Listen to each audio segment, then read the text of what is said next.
গতকাল রাতে টানা মুষলধারে বৃষ্টির জেরে আগরতলা শহরের বিস্তীর্ণ এলাকা প্লাবিত হয়েছে। টানা বর্ষণে নিচু এলাকাগুলোতে হু হু করে জল ঢুকতে শুরু করায় স্বাভাবিক জনজীবন মারাত্মকভাবে ব্যাহত হয়েছে। বৃষ্টির ফলে আগরতলার চন্দ্রপুর বাস টার্মিনাল এবং বলদাখাল, শ্রীলঙ্কা বস্তি সহ একাধিক এলাকার বাড়িঘরে জল ঢুকে পড়ে।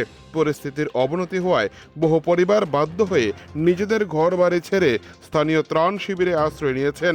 এলাকা পরিদর্শনে এসে সমাজসেবক অসীম ভট্টাচার্য জানান, সরকারের পক্ষ থেকে দুর্গত মানুষদের নিয়মিত খোঁজ খবর নেওয়া হচ্ছে এবং তাদের জন্য পর্যাপ্ত খাবার ও ত্রাণ সামগ্রীর ব্যবস্থা করা হয়েছে।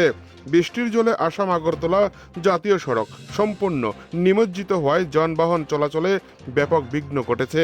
চন্দ্রপুর বাস টার্মিনালে সামনে দাঁড়িয়ে এক নিত্যযাত্রী ক্ষোভ প্রকাশ করে জানান, প্রতি বছরই বর্ষার সময় এই এলাকাগুলি এইভাবে প্লাবিত হয় এবং স্থানীয় বাসিন্দা ও যাত্রীদের চরম দুর্ভোগ পোহাতে হয়। স্থায়ী নিকাশি সমাধানের দাবি জানান এলাকার ভুক্তভোগীরা।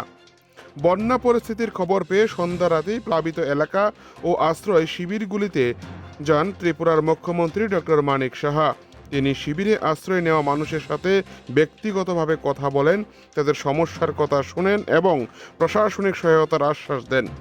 রাজ্য সরকারের পক্ষ থেকে দুর্গতদের সব ধরনের ত্রাণ ও সাহায্য পৌঁছানোর বিষয়ে তিনি কার্যকর্তাদেরও নির্দেশ দিয়েছেন। আগরতলা থেকে নিজস্ব প্রতিনিধির রিপোর্ট, টিভি 100 বাংলা।